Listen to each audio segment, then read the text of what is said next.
మంచిది. అందరికీ praise lord sisters. మరి సమయం ఇచ్చినటువంటి సేవకులకు నా వందనాలు. ఈరోజు నేను ఏ టాపిక్ చెప్పాలనుకుంటున్నాను అంటే, మరి శాంసన్ బ్రదర్ గారు నాకు ఇచ్చినటువంటి టాపిక్ స్త్రీ గురించి చెప్పమన్నారు. స్త్రీ యొక్క ప్రాముఖ్యత గురించి చెప్పమన్నారు. ఆ స్త్రీ యొక్క ప్రాముఖ్యతలో భాగంగా ఈరోజు నేనేం చెప్పాలనుకున్నానంటే, మరి వివాహము అనే దాని గురించి చెప్పాలనుకున్నాను. మనకి హెబ్రీల రాసిన పత్రిక 13వ అధ్యాయము 4వ వచనము, వివాహము అన్ని విషయములలో ఘనమైనది. మరి ఇది కొత్త నిబంధన గ్రంథంలో కాదు కానీ పాత నిబంధన గ్రంథంలో కాదు కానీ క్రొత్త నిబంధన గ్రంథంలోనే యేసుక్రీస్తు వారు ఈ మాటని రాయించి ఉన్నారు మరి భక్తులైన వారి ద్వారా. ఎందుకు వివాహము అన్ని విషయంలో ఘనమైనది, మరి దేవుని యొక్క ప్రణాళిక ఏంటిది, ఎందుకు వివాహం మాత్రమే ఎందుకు ఘనమైనది, ఆ వివాహం కూడా ఎందుకు ఘనమైనది అనేది, మరి దేవుడు ఎందుకు ఈ మాట రాయించారు అనేది మనం ఒక్కసారి దీని గురించి మనం ధ్యానం చేసుకుందాము. దేవుడు నాకు ఇచ్చిన తలంపును బట్టి మీతో పంచుకోవాలని నేను ఆశపడుచున్నాను. మరి అనాదిలో అసలు సృష్టి అనేది లేకపోకుండా ఉన్నప్పుడు దేవునికి ఒక ఆలోచన, అంటే తండ్రి అయిన దేవునికి ఒక ఆలోచన వచ్చిందంట. అదేంటంటే, నేను ఒక్కడనే ఉన్నాను, నాకు పిల్లలు ఉంటే బాగుంటుంది, వారు కూడా నా స్వరూపము నా పోలిక చొప్పున ఉంటే బాగుంటుంది, వారితో నాతో వాళ్ళు స్నేహం చేస్తే సహవాసం చేస్తే ఇంకా బాగుంటుంది, అట్లాగే వారు నా మాట విన్నప్పుడు నాకు ఎంతో కూడా సంతోషంగా ఉంటుంది, కాబట్టి నాకు పిల్లలు కావాలి అనుకుని తండ్రి అయిన దేవుడు అనుకుని ఈ సృష్టిని నిర్మించారంట. ఆ సృష్టిని నిర్మించిన తర్వాత మరి వాళ్ళకు ఒక మంచి వాతావరణం కావాలి కాబట్టి ఒక సృష్టిని నిర్మించారు. సృష్టిని నిర్మించిన తర్వాత మొదట ఆదామును నిర్మించారు. అది మనకందరికీ తెలిసిందే. మరి నేలమంటి నుంచి తీసి ఆదాము గారిని దేవుడు నిర్మించారు. మరి అప్పుడు ఏమనుకున్నారంటే, నరుడు ఒంటరిగా ఉండడము మంచిది కాదనుకొని అతనికి ఒక సాటి అయిన సహకారణ జీవిత భాగస్వామి కావాలని చెప్పి స్త్రీని కూడా నిర్మించారు. ఇదంతా బాగానే ఉంది. ఓకే, ఒక స్త్రీ అనేది నిర్మించబడింది. వారి ఇద్దరి నుంచి సంతానం అనేది వచ్చింది. అది మనందరికీ కూడా తెలిసిందే. మరి ప్రత్యేకంగా స్త్రీ గురించి మనం ప్రాముఖ్యంగా చెప్పుకోవాల్సింది ఏంటంటే, మరి ఒక బిడ్డ పుట్టినప్పుడు, ఒక ఆడబిడ్డ పుట్టినప్పుడు ఫస్ట్ చిన్న పాప ఉంటుంది. ఆ చిన్న పాప తర్వాత కొంచెం పెరిగిన తర్వాత ఒక యవ్వన స్టేజ్కి అనేది వస్తుంది. యవ్వనస్తురాలకి అయిన తర్వాత వివాహ వయసు వస్తుంది. ఆ వివాహ వయసు వచ్చిన తర్వాత వివాహం అనేది జరిగించబడుతుంది. వివాహం అయిన తర్వాత శ్రీమూర్తిగా, అంటే ఆ బిడ్డలు అనేవాళ్ళు కలుగుతారు, తల్లిగా మారుతుంది. తల్లిగా మారిన తర్వాత మరి వాళ్ళ ఆలనా పాలన అంతా కూడా చూసుకుంటూ ఉంటుంది, ఒక బాధ్యతగా ఉంటుంది. స్త్రీ అయిన తర్వాత ఒక బిడ్డలు పుట్టిన తర్వాత మళ్ళీ వాళ్ళు పెంచి పోషించి పెద్దవాళ్ళని చేసి వాళ్ళ బిడ్డలకి మళ్ళీ వివాహం చేసినప్పుడు ఏ స్టేజ్లోకి వెళ్తుందంటే అత్తగారి స్టేజ్లోకి, లేకపోతే అత్తగారి స్టేజ్లోకి వెళ్తుంది. పిల్లలు పుట్టి వాళ్ళు వివాహం చేసినప్పుడు స్త్రీ కుమార్తెగాను ఉంటుంది, అది యవ్వనస్తురాలుగాను ఉంటుంది, వివాహం అయిన తర్వాత తల్లిగాను ఉంటుంది, తర్వాత కోడలుగాను వెళ్తుంది, తర్వాత అత్తగాను వెళ్తుంది, నానమ్మ అమ్మమ్మ అవుతుంది. అంటే చాలా స్టేజ్లో వస్తున్నాయి ఇక్కడ. స్త్రీకి మాత్రమే కాదు, పురుషునికి కూడా ఈ విధంగానే చాలా స్టేజ్లోనే వస్తాయి. అయితే మరి మనం స్త్రీ గురించే ఎందుకు ప్రాముఖ్యంగా చెప్పుకుంటున్నాము అని అంటే, మనం ఈ లోకంలో ఉన్నప్పుడు ఇక్కడనే కాదు, అన్ని సందర్భాల్లో కూడా స్త్రీకి చాలా ప్రాముఖ్యమైన స్థానం ఉంటుంది. ఎందుకంటే ఎక్కువగా ఉండేది ఇంట్లో ఉండి ఆ బాధ్యతలన్నీ కూడా నిర్వర్తించేది స్త్రీనే. మనం చర్చెస్లో కానీ వాటిలో కానీ ఎక్కడికి వెళ్ళినా కానీ బాధ్యత పరంగా ఎక్కువగా కనిపించేది, బయటకి కనిపించేది స్త్రీ మాత్రమే. పురుషుడు వెనకాల ఉండి అన్నీ సంపాదించి స్త్రీకి సహకారిగా ఉంటాడు. అట్లాగే పిల్లల విషయంలో, పెంపకాల విషయంలో కూడా స్త్రీకే ఎక్కువగా బాధ్యత ఉంటూ ఉంటుంది. మనం ఏజ్ ఒక వయస్సు, అంటే తనకు ఆయుష్ విషయంలో కూడా ఎక్కువగా చూసినా కానీ స్త్రీలు ఎక్కువ, అంటే పురుషుడు చనిపోయినప్పటికీ కూడా స్త్రీ బ్రతకగలుగుతుంది. కానీ స్త్రీ చనిపోతే పురుషుడు చాలా దిగులుగా పడుతూ ఉంటాడు. అంత తొందరగా తన లైఫ్ని సర్వైవ్ చేయలేకపోతాడనమాట. అంటే స్త్రీ యొక్క ప్రాముఖ్యత చాలా ఎక్కువగా ఉంది. స్త్రీ సహకారం లేకోకుండా పురుషుడు వృద్ధాప్యంలో అనేది ఆ సర్వైవ్ అవడం అనేది చాలా కష్టము. కానీ పురుషుడు లేకోకుండా స్త్రీ ఎక్కువ సంవత్సరాలు బ్రతకగలుగుతూ ఉంటుంది. ఇట్లా ఏ స్టేజ్లో చూసినా కానీ మనకి స్త్రీ యొక్క ప్రాముఖ్యత మనకి కనిపిస్తూ ఉంది. అయితే స్త్రీ ఏ విధంగా ప్రాముఖ్యత కలిగి ఉంటుంది అంటే, స్త్రీకి వివాహం జరగడానికి ముందు ఒక స్టేజ్ ఉంటుంది, వివాహం జరిగిన తర్వాత ఒక స్టేజ్ ఉంటుంది. మరి దేవుడు సాటి అయిన సహకారిన జీవిత భాగస్వామిని జతపరుస్తూ ఉంటాడని చెప్పేసి మనం అందరం కూడా ఆలోచిస్తాం. దాని గురించి ప్రార్థన చేస్తాం. ఆ విధంగానే రావాలి మన బిడ్డలకు కూడా అని మనం కోరుకుంటూ ఉంటాము. మరి వివాహము అన్ని విషయాల్లో ఘనమైనది. ఎందుకు ఘనమైనది అని అంటే, ఈరోజు మనం చూసుకుంటూ ఉంటే అన్నిల విషయంలోనే కాదు కానీ ఒక క్రిస్టియన్ మ్యారేజ్లో కూడా ఘనమైనది కాబట్టి ఘనంగా చేయాలి అని చెప్పేసి చాలామంది ఆశపడుతున్నారు. లోకానుసారంగా ఆలోచిస్తున్నారు. ఘనంగా బాగా రిచ్గా చేయాలి, మేము చేసినట్లుగా ఎవరు చేయకూడదు, మేము మా స్థాయికి తగ్గట్టుగా చేయాలి, వేరే వాళ్ళతో కంపేర్ చేసినప్పుడు తక్కువగా ఉండకూడదు, ఏ విషయంలో కూడా మేము తక్కువగా ఉండకూడదు. అటు భోజనాల విషయంలో కానీ, పెట్టుబడుల విషయంలో కానీ, కళ్యాణ మండపాలు కానీ, అలంకరించడం విషయంలో కానీ, బట్టల విషయం అన్నిట్లో కూడా ఒకళ్ళ మించి ఒకళ్ళు చాలా ఘనంగా చేసుకోవాలని ఆశపడుతున్నారు. కానీ ఘనమైనది అంటే మరి దేవుని దృష్టిలో ఘనమైనది అంటే ఏంటిది అనేది మనం ఒకటి పరిశీలన చేసుకోవాలి. ఈ లోకానుసారంగా మనం ఆలోచించినప్పుడు ఘనమైనది అంటే ఆ విధంగానే చేస్తారు. కానీ దేవుని దృష్టిలో ఘనమైనది ఏంటి, ఎందుకు అది ఘనమైనది, దేవుడు ఏ ఉద్దేశంతో వివాహాన్ని అనేది ఏర్పాటు చేశాడు, ఏ ఉద్దేశంతో సాటి అయిన సహకరణ జీవిత భాగస్వాములు పురుషుడికి స్త్రీని కానీ, స్త్రీనికి పురుషుని కానీ దేవుడు ఏర్పాటు చేశాడని మనం ఒకసారి కూడా పరిశీలన చేసుకున్నాము. మరి ఈ రోజుల్లో కనుక చూస్తే కనుక మరి అందరూ భారీ ఎత్తున డబ్బులు ఖర్చు చేసి మంచి భోజనాలు పెట్టి అన్ని హంగులు ఆర్భాటాలతో వివాహం ఘనంగా చేసుకుంటున్నారు. కానీ మరి వివాహం ద్వారా దేవుడు భార్యాభర్తలుగా జతపరచడానికి గల కారణం అసలు ఏంటిది అంటే, దేవుని సంకల్పం నెరవేర్చడంలో ఒకరినొకరు సహకారులుగా ఉండాలని మనకి సాటైన సహకారులుగా చేయడం అనేది జరుగుతుంది. ఒక వివాహ వ్యవస్థను అనేది దేవుడు ఏర్పాటు చేయడం అనేది జరిగింది. దేవుడు భార్యాభర్తల యొక్క బంధానికి ఎంతో ప్రాముఖ్యతను ఇవ్వడం అనేది జరిగింది. అంటే ఏంటి, భార్యాభర్తల బంధం ఒకరికొకరు సహకారంగా ఉండడం వలన ఏమవుతుంది, దేవుడు అనాది కాలంలోనే రాసిపెట్టి ఉన్నారు. దేవుడు అనాది కాలంలోనే రాసిపెట్టి ఉన్నారు ఏమని,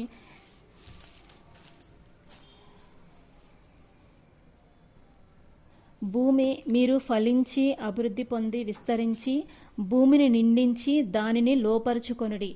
అంటే ఏంటి, దేవుని యొక్క సంకల్పం ఏంటంటే వివాహం ద్వారా మీరు ఫలించాలి, అభివృద్ధి పొందాలి, విస్తరించాలి. అంటే మీరు బిడ్డల్ని కానీ విస్తరించి అభివృద్ధి చెందించి భూమిని నిండించి దాన్ని లోపరుచుకొని నా చిత్తమును మీరు నెరవేర్చాలి అని చెప్పి దేవుడు కోరుకుంటున్నాడు. ఆయన చిత్తం ఏంటి, మనకి ఎన్నికలైన వారి అయినప్పటికీ కూడా జగత్తు పునాది వేయబడక మునిపే ఆయన సంకల్పము చొప్పున, ఆయన దయా సంకల్పం చొప్పున ఆయన ప్రేమ చేత మనల్ని అందరినీ కూడా ఏర్పాటు చేసుకుని ఉన్నాడు. మరి ఏర్పాటు చేసుకున్నప్పుడు ఆయన యొక్క చిత్తం ఏంటి, ఈ లోకంలో ఆయన చిత్తాన్ని నెరవేర్చాలి. ఆయన చిత్తం నెరవేర్చడం ఏంటి, మనం బిడ్డల్ని కని ఆయన నిమిత్తం మనం పెంచాలి. అంటే తల్లిదండ్రులైన వారు వివాహం అయిన తర్వాత బిడ్డలైన వారికి దేవుని గురించి ఎక్కువగా చెప్పాలి, దేవునిలో పెంచాలి, దేవునిలో పోషించాలి. ఆ బిడ్డల ద్వారా దేవుని యొక్క చిత్తం అనేది ఈ లోకంలో నెరవేర్చబడాలి. దేవుని యొక్క గొప్పతనాన్ని వారు తెలుసుకోవాలి, దేవుని యొక్క ప్రేమించాలి, దేవునితో సహవాసం చేయాలి. తర్వాత ఈ భూమి మీద వారి యొక్క జీవితకాలం అంతా ముగిసిన తర్వాత యుగాయుగాలు దేవునితో పరలోకంలో సహవాసం కలిగి ఉండాలి అనేది దేవుని యొక్క సంకల్పం, దేవుని యొక్క చిత్తం. అందుకని వివాహం అనే ఒక వ్యవస్థను ఏర్పాటు చేసి దేవుడు ఈ లోకంలో మనల్ని కూడా ఆయన చిత్తంలో భాగంగా మనలందరినీ కూడా ఈ లోకంలోనికి ఏర్పాటు చేస్తున్నారు. మరి ప్రతి కుటుంబంలో వివాహం చేసుకున్నటువంటి ఆ స్త్రీ పురుషుల యొక్క బాధ్యత ఏంటిది అని అంటే, తండ్రి యొక్క చిత్తమును నెరవేర్చాలి. మరి యవ్వన కాలమునందు పుట్టిన కుమారులు బలవంతుని చేతిలో బాణం వంటి వారు అని అంటారు. మరి ఒక దేవుని వాక్యమును శత్రువుల గుండెల్లో చీల్చే బాణాలుగా పెంచుతారని దేవుడి యొక్క ఆలోచన. కానీ తల్లిదండ్రులైనటువంటి వారు ఏం చేస్తున్నారు ఈరోజు? తల్లిదండ్రులకు వీరు కన్న తండ్రి అయిన దేవుని సంకల్పాన్ని నెరవేర్చక తండ్రికి కడుపు కోతను మిగులుస్తున్నారు. చాలామంది చెప్తూ ఉంటారు, మా పిల్లలు మా మాట వింటలేదండి. పెద్ద వయసులో కూడా కాదు, చిన్నప్పుడే మా మాట వింటలేదండి, అసలు మాకు లోబడట్లేదండి, మేము చెప్పిన మాట వింటలేదండి, అసలు మమ్మల్ని లెక్కే చేయట్లేదండి అని ఇప్పుడు చెప్తున్నారు. ఇప్పుడు ఎవరిని చూసినా కానీ తల్లిదండ్రులు మా పిల్లలు మా మాట వింటలేదు, ఫోన్స్కి బాగా అడిక్ట్ అయిపోతూ ఉన్నారు, టీవీలకి అడిక్ట్ అయిపోతూ ఉన్నారు. ఎక్కువగా ఇంట్లో కంటే ఫ్రెండ్స్ తోటి స్కూల్స్లో కాలేజెస్లోనే ఉంటారు కాబట్టి ఫ్రెండ్స్ తోటి వాటితో సహవాసాలు అనేది ఎక్కువ అయిపోతుంది. వాళ్ళు ఏం చేస్తున్నారో కూడా తెలియట్లా. అందులోనూ ఈ రోజుల్లో పిల్లలు ఒక్కొక్కరికి ఒక బాబు ఒక పాప కలుక్కుంటున్నారు, అంటే ఉంటున్నారు వాళ్ళకి. ఎందుకని అంటే ఎక్స్పెన్సెస్ ఎక్కువ అవ్వడం వల్ల ఈ రోజులు వాళ్ళు పెంచి పోషించడం కష్టం కాబట్టి ఒక్కొక్క సంతానమే కావాలని కోరుకుంటున్నారు, అల్లారు ముద్దగా పెంచుకుంటున్నారు, లేక పుట్టిన బిడ్డలు అంటున్నారు. వాళ్ళు ఒక చిన్న దెబ్బ వేయడానికి కూడా వాళ్ళు ఇష్టపడట్లేదు. ఎక్కడ దెబ్బ వేస్తే ఎక్కడ వాళ్ళు ఇంట్లో నుంచి బయటికి వెళ్ళిపోతారో, ఎక్కడ మా మాట వినరో, మా దగ్గర ఉండరు, మా కళ్ళ ముందు ఉండకుండా వెళ్ళిపోతారో, ఎక్కడ మమ్మల్ని తృణీకరిస్తారన్న ఆలోచనతో వాళ్ళని ఒక చిన్న దెబ్బ వేసి పెంచడానికి కూడా ఆలోచిస్తూ ఉన్నారనమాట. కానీ దేవుడు అడుగుతున్నాడు, బలవంతుని చేతిలో బాణం వంటి వారు యవన కాలమందు పుట్టిన బిడ్డలు అని అంటున్నారు. అంటే పుట్టిన బిడ్డల్ని ఏ విధంగా పెంచాలి? ఆ శత్రువు యొక్క గుండెలు చీల్చే విధముగా బలవంతులుగా శక్తిమంతులుగా వాళ్ళని పెంచాలని దేవుడు కోరుతున్నాడు. అదేవిధంగా మొక్కై వంగనది మానై వంగున, చిన్నప్పుడు గనక బాలుడు నడవలసిన మార్గమును వానికి బోధించము, వాడు పెద్దవాడైనప్పుడు దాని నుంచి తొలగిపోడు. మరి భార్యాభర్తల యొక్క బాధ్యత ఏంటిది అని అంటే, బిడ్డలైనటువంటి వారిని చిన్నప్పటి నుంచి దేవుని నిమిత్తం దేవుని యొక్క పనిలో భాగంగా దేవునికి ఇష్టమైన బిడ్డలుగా దేవుని ప్రేమించే వ్యక్తులుగా వారిని పెంచాలని దేవుడు కోరుకుంటున్నాడు. అందుకనే మనకి కావున మీరు ప్రియులైన పిల్లల వలె దేవుని పోలి నడుచుకొనుడి అని అంటున్నారు. ప్రియులైన పిల్లలు యెహోవాని యందు బహుగా ఆనందించుచున్నాడు. ఎప్పుడు ఆనందిస్తాడు? దేవునికి ఇష్టమైన బిడ్డలుగా ఉన్నప్పుడు దేవుడు మనల్ని ఎక్కువగా దేవుడు మనల్ని యందు ఆనందిస్తూ ఉంటాడు. అయితే పిల్లల వలె దేవుని పోలి నడుచుకొనుడి అంటున్నారు. ఆ పిల్లల్లో ఏముండాలి? దేవుని యొక్క స్వరూపము, దేవుని యొక్క లక్షణాలు, దేవుని యొక్క శుభగుణాలు ఉండాలి. ఇప్పుడు మనకి కృపావరములు ఉన్నాయి కదా, ఆత్మఫలం, అవన్నీ కూడా మనలో ఉన్నప్పుడు దేవుడు మన యందు బాగా సంతోషిస్తాడు. అవన్నీ కూడా మనం ఎవరిలో పెంచాలి? పిల్లల్లో. అవన్నీ కూడా చిన్నప్పటి నుంచి వాక్యం అనే ఉగ్గుపాలతో వాళ్ళని పెంచాలి. మరి మోషే గారి తండ్రి ఎకేబేదు గారు, ఆవిడ మరి మోషే ఫరో యొక్క కుమార్తె ఇంటికి తీసుకుని రాబడినప్పుడు ఆవిడ మరి పెంచి పోషించింది కాబట్టి మోషే గారిని ఆయన పెద్దవాడైనప్పుడు మరి దేవుని గురించి తెలుసుకోగలిగినట్టు దేవుని భయభక్తులతో ఎదగబడి ఉన్నాడు. ఆ తల్లి ఎంతగా ఆ బిడ్డని సంరక్షించి పోషించింది అని అంటే, మరి స్వతహాగా వారు దేవుని యొక్క భయములో భక్తులు ఎదగబడిన వారు కాబట్టి ఆ స్త్రీ తన యొక్క బిడ్డని ఎంత భయభక్తులతో పెంచింది. మనం బైబిల్ గ్రంథంలో చాలామందిని స్త్రీలను కూడా చూసుకుంటే వారి యొక్క బిడ్డల్ని ఏ విధంగా పెంచారు, వారి యొక్క ప్రవర్తన బిడ్డల మీద ఎటువంటి ప్రభావాన్ని చూపించింది అనేది మనం తర్వాత రాబో కాలాల్లో మనం ధ్యానం చేసుకుందాము. అయితే ఈరోజు నేను చెప్పే అంశం ఏంటంటే, వివాహము ఘనమైనది. ఎప్పుడు ఘనమైంది అని అంటే, మనం ఎప్పుడైతే బిడ్డలైనటువంటి వారిని దేవునికి ఇష్టమైన బిడ్డలుగా, దేవుని సంతోషించే బిడ్డలుగా, దేవునికి నచ్చే విధంగా మనం ఎప్పుడైతే పెంచుతామో, పెంచినప్పుడు మాత్రమే అది మనకి ఘనమైనదిగా ఎంచబడుతుంది. ఆ ఘనమైనదిగా ఎంచబడాలి అంటే దేవుడు ఏ చిత్తంతో, అనాది సంకల్పంలో ఏ చిత్తంతో దేవుడు ఆ వివాహం అనే వ్యవస్థను ఏర్పాటు చేశాడు, దానిలో భార్యాభర్తలకి ఇద్దరికి కూడా సమానమైనటువంటి బాధ్యత ఉంటుంది. మరి ఇంకో విషయంలో కనుక చూసుకుంటే, ఎందుకు మరి స్త్రీకి అంత ప్రాముఖ్యత ఇచ్చాడు అని అంటే, మనం ఆత్మీకంగా కనుక చూసుకుంటే కనుక సంఘం అనేది వధువుగా రూపించబడింది, వధువుగా పిలువబడుతుంది సంఘము. వరుడెవరు అంటే యేసుక్రీస్తు వారు. అందుకని వధువుగా సంఘాన్ని పోలుస్తున్నారు కాబట్టి స్త్రీకి అంత ప్రాముఖ్యత అనేది ఇవ్వడం జరిగిందనమాట. మరి వివాహ వ్యవస్థ ద్వారా ఒకటైనటువంటి వారు బిడ్డలైనటువంటి వారిని చిన్నప్పటి నుంచి దేవుని యొక్క సేవలో భాగంగా పెంచాలి.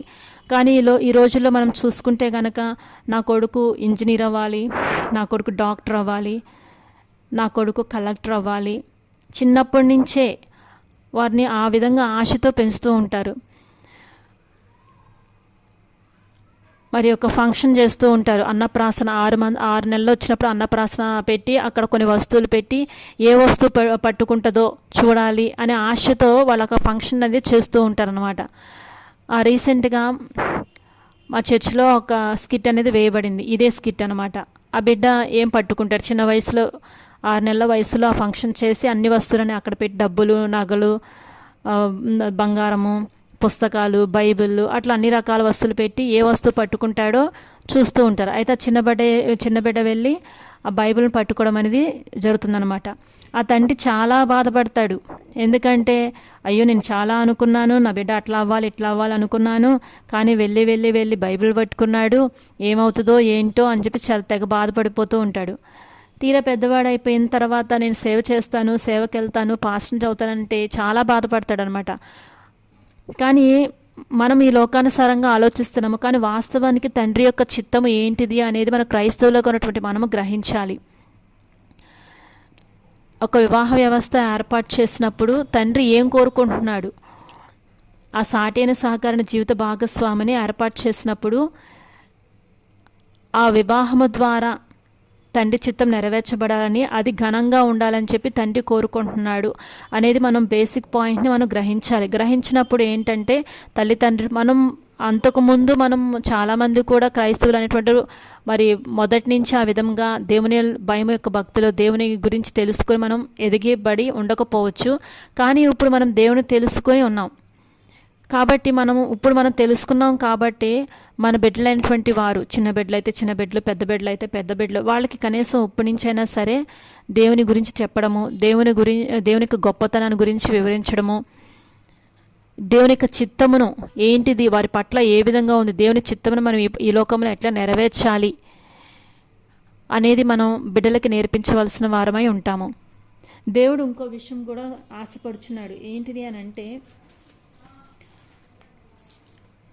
నిర్గమాకాండము 10వ అధ్యాయంలో కనుక ఒకసారి చూస్తే ఆ నిర్గమాకాండం అంతా కూడా మొదటి అధ్యాయం గురించి మనం ధ్యానం చేస్తున్నప్పుడు మరి ఫరో, ఐగుప్తు రాజైనటువంటి ఫరో ఆ దాస్యం నుంచి ఇశ్రాయేలును ఏ విధంగా వారు బయటికి రాబడి ఉన్నారు, దేవుని యొక్క దయాహస్తము, దేవుని యొక్క దక్షిణ హస్తం వారి మీదే ఉండి ఏ విధంగా వారు ఆ కఠిన దాసత్వం నుంచి బయటకు వచ్చారనేది మనం గ్రహించగలుగుతాం.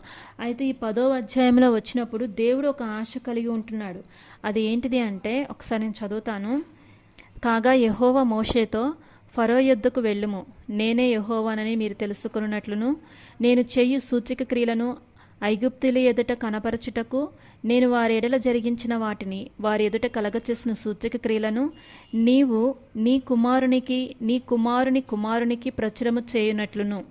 ఈ 2వ వచనంలో మనం చదివితే నీవు నీ కుమారునికి ప్రచురము చేయనట్లును. దేవుడు ఇంకో ఆశ కలిగి ఉంటున్నాడు. ఏంటిది అంటే నా గొప్పతనాన్ని నీ బిడ్డలకు చెప్పాలి, నేను చేసే కార్యములన్నింటినీ కూడా నీ కుమారుల కుమార్తెలకు కూడా అన్నీ వివరించి చెప్పాలి అని దేవుడు ఆశ కలిగి ఉంటున్నాడు అన్నమాట. మరి దేవుడు మన పట్ల చేసే ప్రతి కార్యమును, దేవుడు ఎంత గొప్ప దేవుడో, మరి మన తండ్రి అయిన దేవుడు మరి లోకంలో అంతా తిరిగి వచ్చినప్పటికీ కూడా మనం ఇలాంటి తండ్రి మనకు దొరకడు. మరి మనం ఎందుకు దేవుని బిడ్డలుగా ఏర్పాటు చేయబడి ఉన్నామో, దేవునికి గొప్పతనం ఏంటిది, మరి మిగతా మతస్థుల కంటే దేవునికి ఉన్న తేడా ఏంటిది అనేది మన బిడ్డలందరికీ కూడా మనం చెప్పాలని చెప్పి ఆయన కార్యాలన్నిటి కూడా మనకి వివరించి చెప్పాలని దేవుడు ఆశపడుతున్నాడు. కాబట్టి ఆ వివాహ వ్యవస్థ ద్వారా పిల్లల్ని కని విస్తరించి అభివృద్ధి చెంది భూమిని స్వతంత్రించుకోవాలని దేవుడు ఆశపడుతున్నాడు. అందుకే ఆ వివాహ వ్యవస్థను ఏర్పాటు చేశాడు. మరి మనం వివాహం చేసుకున్నాము, అంతకుముందు మనం విగ్రహారాధన చేసేవాళ్ళం, దేవుని యొక్క చిత్తం మనకు తెలియదు. కానీ మనము దేవునికి వచ్చిన తర్వాత, వివాహం చేసుకున్న తర్వాత, ఇప్పుడు బిడ్డలు కలిగిన తర్వాత మనం దేవుని తెలుసుకున్నాం. దేవుని తెలుసుకుని దేవునికి వచ్చినప్పుడు ఆయన చిత్తం ఏంటో మనం ఇప్పుడు గ్రహించగలుగుతున్నాం. గ్రహించినప్పుడు ఆ చిత్తాన్ని మనం నెరవేర్చే వారంగా మనం ఈ లోకం నుండి మొట్టమొదటి ఫస్ట్ పాయింట్ అది. మనం ముందు మన బిడ్డల్ని మనము సరైన మార్గంలోనికి నడిపించలేనప్పుడు, దేవునికి భయము భక్తులు మనం నడిపించలేనప్పుడు రేపటి దినమునందు అదే తీర్పు మనకు కూడా వస్తుంది.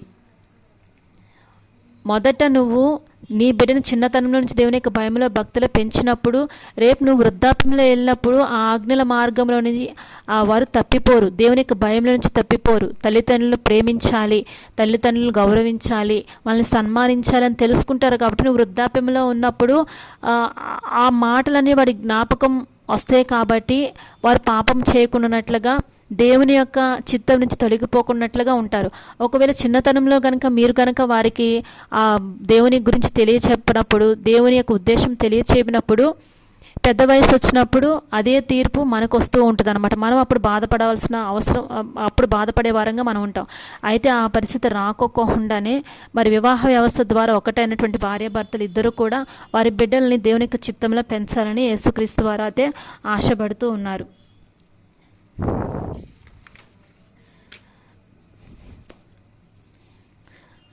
ఇంకో విషయం ఏంటంటే, వివాహం చేసుకున్న తర్వాత మరి కొంతమంది అనుకోవచ్చు, మనకి మరి కొంతమందికి బిడ్డలు ఉండరు కదండి, మరి బిడ్డలు లేని వారికి ఏంటిది అని.